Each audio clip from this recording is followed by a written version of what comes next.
Écoute Julien, ça fait quand même un petit moment que je t'ai pas vu. Ah là là, tu m'as manqué, mon ami, hein. Tu sais, hein, à chaque fois, je te C'est le dis. pareil, Bon, c'est pareil. Ainsi que la communauté, bonjour et bienvenue chez les Tontons Crypto. Installez-vous confortablement. Je fais un petit check. Ah moi Julien, comment il va? ouais, voilà, on essaie, hein. Vous Bim. voyez la différence de couleur, hein. C'est normal, hein. À différents coins de la Terre. T'as passé une bonne semaine et celle d'avant aussi, je t'ai Ah pas ouais. vu. Ah, super, super. Bon, il n'a pas fait très beau, mais bon, c'est comme ça, c'est la vie. En tout cas, ravi de vous retrouver, ravi en tout cas de partager ce moment avec vous. Ouais. Allez, c'est parti. Il va y avoir pas mal de choses. Restez jusqu'au bout. Vous allez voir, il y a un petit peu du lourd, on va pas teaser, mais il y a quand même beaucoup de choses qui se passent en ce moment. Mais juste avant de commencer, mon cher Julien, le rituel. Ah, le rituel, hein. On adore vous lire, on adore les pouces bleus. Vous savez, on est amoureux de ça, on est amoureux des petits abonnements. Ça permet, voilà, de nous faire kiffer, de vous faire kiffer et de continuer comme ça. Voilà. Nous, on est mieux référencés, vous raterez rien, donc on compte sur vous, c'est gratuit, aidez-nous, nous on vous aide en retour. Julien, cette semaine, on va faire simple, efficace, comme on le fait d'habitude. On va parler Exactement. de toutes ces Oh, news qui se passent en ce moment, qui sont très, très bullish, et l'impact qu'elles ont, voire pas d'impact. Et ensuite, on rentrera un petit peu plus dans le détail avec une analyse du Bitcoin. bah, je pense que c'est un super plan, non? Allez, feu. Mais juste avant de commencer, eh bien, on est très très heureux, les tontons crypto. On va faire un live avec Monsieur TK, rien que ça.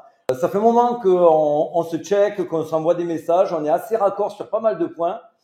Et jeudi prochain à 19h, donc notez-le bien, semaine prochaine, le jeudi à 19h, on va faire un live, on va vous exposer pas mal de choses, notre sentiment. En tout cas, vous allez voir, ça va être riche et ça va être fun parce que j'adore le gars. D'ailleurs, n'hésitez pas à aller vous abonner sur ses réseaux. Il le mérite, il est honnête, il est sincère et il bosse dur. Nous, on a full respect pour Monsieur TK. Tout à fait, tout à fait. Autre point important avant d'attaquer, regarde-moi ça, Julien. Ah oui, alors tu m'en as parlé un petit peu en amont, c'est un beau cadeau, hein. C'est un cadeau de printemps, hein, on pourrait dire, hein. C'est Ouais, vraiment beau, hein. Lucille fait un geste exceptionnel sur le prochain giveaway. D'ailleurs, n'oubliez pas, il y en a beaucoup qui n'ont pas RT et qui n'ont pas liké le post sur X. C'est indispensable si vous voulez faire tirer au sort 3500 $. Et ça en fait un paquet de cacahuètes à acheter, mon Julien. Tu m'étonnes, hein, c'est pas mal, hein. Là, on peut en acheter des choses, hein. Allez. Et toujours pareil, si vous voulez nous rejoindre sur nos réseaux, donc vous avez les accès du club Telegram. On trade un petit peu, mais c'est plutôt positif en ce moment. Vous avez l'analyse des tontons, c'est un autre canal Telegram, le chat des tontons, X, YouTube, vous avez tout sur le Linktree. Linktree, vous avez le lien en description et dans la bio. Julien, j'ai plus qu'un mot à te dire. Et si on allait voir les news de la semaine? Eh ben, j'ai envie de te dire, c'est parti. Ah, ben, on voit qu'il y en a certains qui se sont réveillés. Alors, vous allez dire, oui, mais c'est vrai qu'on part de tellement bas. Mais voilà, c'est toujours bon avoir de bons petits rebonds pour certains. Watia, CRP, voilà, on va dire des gros, hein, qui commencent à sortir un peu C'est du bois. très, Pas mal, très à voir. intéressant. C'est très intéressant et ça amène de l'eau à mon moulin. J'ai fait un petit post en disant, et pendant ce temps-là, ben, regardez, ça achète.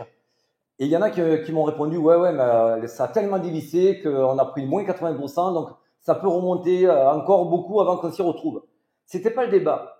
Le débat, c'est, on va en parler juste en suivant, c'est que moi j'ai le sentiment vraiment que le retail et surtout les short-term holders n'achètent pas du tout en ce moment. Donc Tout à si fait. les short-term ou les week-ends n'achètent pas, à savoir le retail, qui achète pour faire remonter cela, sachant que le Bitcoin, lui, est quand même dans une phase latérale, voire descendante depuis quand même plusieurs jours. Que se passe-t-il? On va essayer de développer ça ensemble. D'abord, ça c'est mon cher Julien qui me l'a trouvé. On vous invite à aller regarder le dernier post de Glassnode. Exactement, qui nous donne d'ailleurs de très très bons conseils. Vous savez, c'est des analystes de chez Glassnode. Ils l'ont sorti hier, donc le 26 mars. Ça donne pas mal d'informations plutôt intéressantes, short-term holders qui sont sous la pression, etc. Volume de profit en perte, en forte contradiction. Et donc voilà, donc grosso modo, ils représentent la majorité des pertes, les short-term holders. Voilà, comparé au long terme qui, eux, sont là pour un moment et qui ont déjà accumulé depuis quelques temps et qui ne vendent toujours pas trop. Donc, c'est très intéressant. Donc, je vous invite en tout cas à aller voir. Il y a différents graphiques qui sont mis en avant. Donc, voilà, vous aurez tout en description. Mais Allez-y voir. Et pourquoi on vous le met maintenant? On vous le met maintenant parce qu'ils mettent en lumière qu'il y a une accumulation des mains fortes, des long-term holders. Et là-dedans, bien sûr, vous retrouvez forcément de la smart money, vous retrouvez forcément des whales, vous trouvez forcément des institutionnels et beaucoup, beaucoup moins de retail. Donc déjà, vous voyez, ça donne écho avec juste ce que je vous ai expliqué précédemment. Donc là, allez-y, comme me dit mon cher Julien, vous verrez, ils font une preuve froide on-chain. Ces mecs-là, ils sont ni bullish ni bearish. C'est des stakhanovistes de la data. C'est comme ça. Exactement, alors, les investisseurs, on va dire, en short terme, de 3 à 6 mois, ne font plus rien, ils sont dégoûtés, etc. Là où, comme tu le disais, les gros bonnets, eux, ils continuent à accroître. Et d'ailleurs, on va le voir dans les news dès maintenant, je pense. Exactement. Alors, dans les news, alors là, il y a des pelles de news positives. Non, mais c'est vrai, il y a de quoi remplir un tombeau.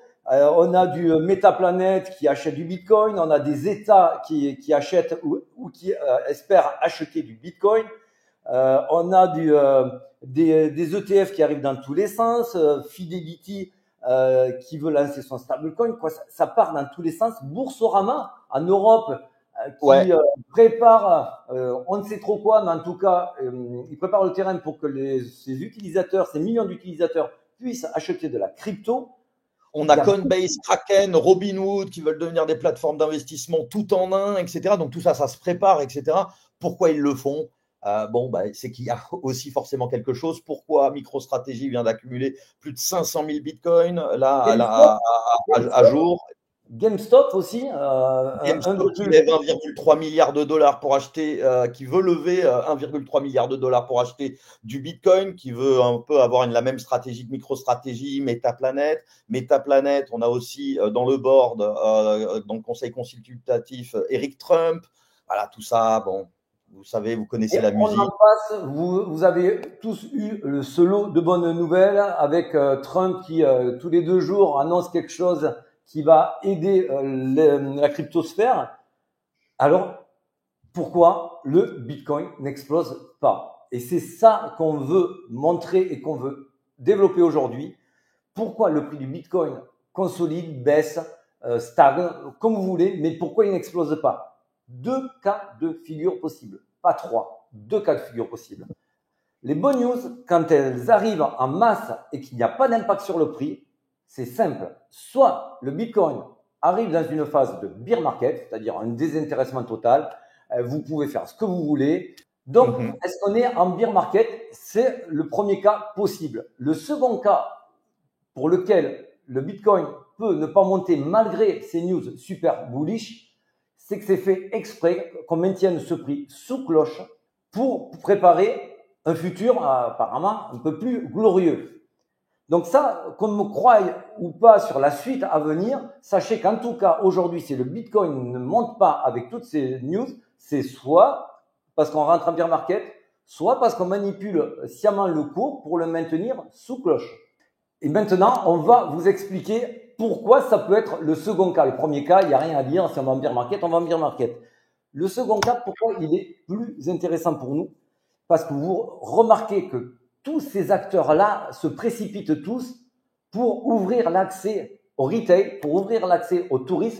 Et on a l'impression, et là je vous livre que mon sentiment, chacun se fera son opinion, on a l'impression que le marché est un peu en retard pour pouvoir recevoir et vendre tout ce qu'ils ont à vendre à la masse adoption et qu'on maintienne ce prix sous cloche tant que tous les acteurs, les institutionnels, les gros ne sont pas placés. Alors, on est là. Moi, je suis tellement d'accord parce qu'il y a une grosse accumulation, on va dire, des long-term holders, les grosses institutions financières qui jouent justement avec le prix, etc.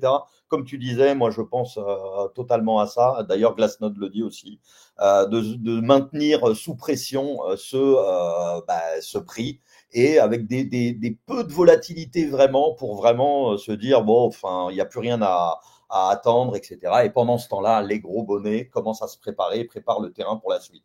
Ouais. Alors, techniquement, est-ce qu'on s'y retrouve dans ce débat-là? Alors, techniquement, aujourd'hui, on voit, je vous ai mis en jaune le M2 Global Supply. c'est-à-dire la liquidité mondiale pour résumer.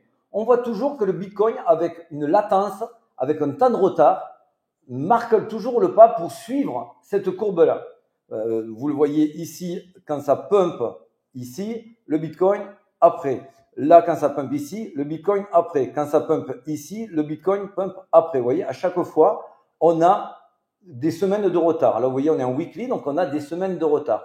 Là, vous voyez que le supply a très, très fortement augmenté pendant que le Bitcoin baissait. Donc, si on suit toujours la liquidité, c'est quand même ce qu'on nous a appris, nous, dans nos cours de trading, si on suit la liquidité devrait normalement venir se voir sur le market cap du Bitcoin et de nos altcoins. Ça pourrait nous amener à ce schéma-là, le Total 3, qui est dans un très beau bull flag avec un RSI qui vient juste d'être croisé à la hausse. Sa trendline baissière qui avait été croisée, ça c'était l'année dernière et qui nous avait donné ce pump qui a suivi. Ici, on est à peu près dans le même cas de figure, vous voyez, on casse la trendline. Écoutez, techniquement, en tout cas, on est sur quelque chose de très positif avec toutes ces bonnes nouvelles-là. Et on va creuser un petit peu plus en détail dans la seconde partie, mon cher Julien, le Bitcoin. Bah écoute, c'est parti, hein, on y va. Oh là là, toujours ce fear and grip, toujours pas bon. Ce qui est bon, on va dire aussi pour nous, dans le sens où il n'y a pas trop d'intérêt, les gens sont un peu dégoûtés, on voit fear, donc forcément, c'est plutôt positif s'ils veulent monter. Pour nous, ça amène toujours de l'eau à notre moulin. Sommes-nous un bear market, s'il faut encore en parler. Je ne sais plus qui avait fait ce post-là, j'avais trouvé très intéressant, peut-être d'ailleurs un mining TK, qui avait dit, mais d'ailleurs, Binance a publié un record absolu de stablecoin sur sa plateforme. Je crois que c'est 37 milliards. J'ai vite fait lu en diagonale ce chiffre-là. Si ce n'est pas le cas, rectifiez-moi en commentaire. Mais en tout cas, c'est un record absolu. C'est-à-dire que si on fait l'analyse rien que de cette data-là, quand on voit le Fear and Greed Index et quand on voit les stablecoins massivement stockés sur Binance, ça voudrait dire qu'une grosse majorité, eh bien, écoute, ils ont vendu au bon moment, ils ont vendu au top. Et, une grosse majorité attend maintenant le bear market. Donc tout le monde a apparemment fait un bon coup. Ça serait donc la première fois qu'on a piégé aucun retail, qu'on a piégé absolument personne et que les instituts n'ont pas fait de gros bénéfices. Là, quand on lit ça froidement, c'est ce que ça me prête à comprendre. Autre point, mon cher Julien. Alors voilà, là, on parle chaque semaine, mais regarde, là, si tu pousses mémé dans cet escalier, elle se casse la hanche, quoi. T'as vu la dernière chute? On est sur la. Ouais, c'est vrai qu'elle est belle, hein. Et là, on commence à arriver au point de non-retour. Hein, là, on arrive sur les zones très explosives. On en parle depuis un moment. Effectivement, quand on est dans un désintérêt, quand on est en bear market, croyez-moi, les bitcoins se stockent sur les exchanges, puisque là, on est sur la réserve détenue par les exchanges.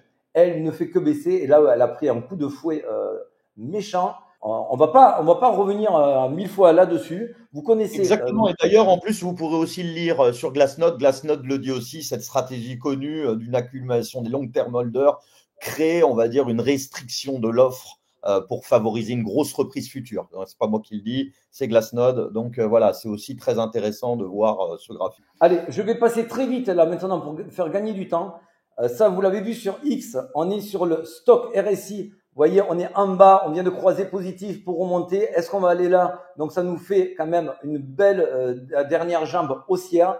C'est notre scénario, d'autant plus que si on regarde, ça, je vous l'ai montré sur X également, on a eu le H-ribbon qui a croisé bleu, la pastille bleue. Alors, pour faire rapide et court, le H-ribbon, c'est une donnée qui est recoupée avec les gains des mineurs. Et pour faire simple, quand la pastille bleue est là, le Bitcoin a intérêt à vite remonter. Sinon, les mineurs sont dans le rouge et ils ne restent jamais très longtemps dans le rouge.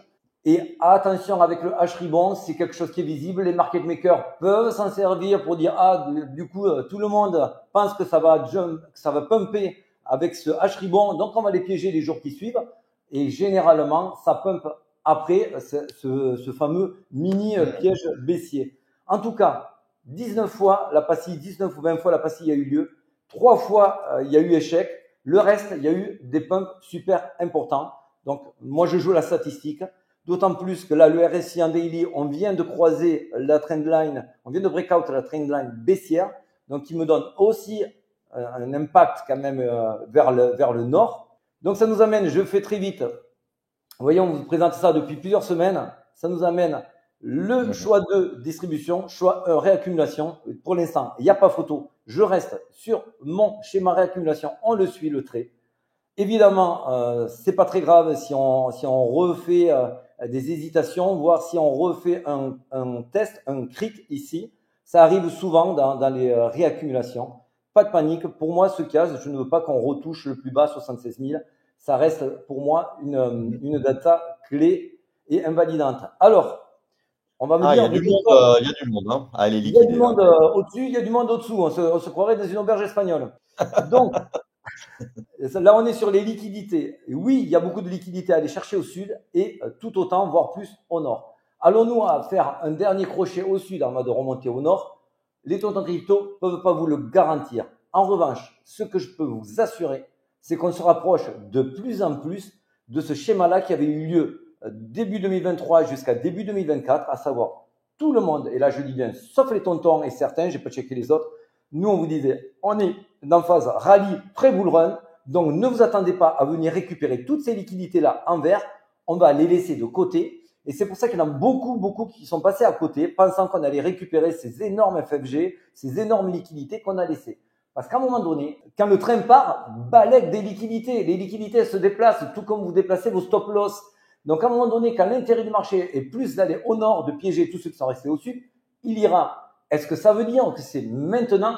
Ça, on ne vous le garantira pas. Par contre, je peux vous assurer qu'on se rapproche de plus en plus de cette période-là où on va laisser ce tas de liquidités. Et c'est pour ça qu'il faut être de moins en moins regardant. Beaucoup d'analyses sont complètement muées, sont complètement paralysées juste par le fait de voir ces liquidités au sud. Bien sûr, moi aussi, elles m'interpellent. Bien sûr, je n'exclus pas toujours qu'il y ait encore un test plus bas, mais pour l'instant, c'est pas les datas qu'on a.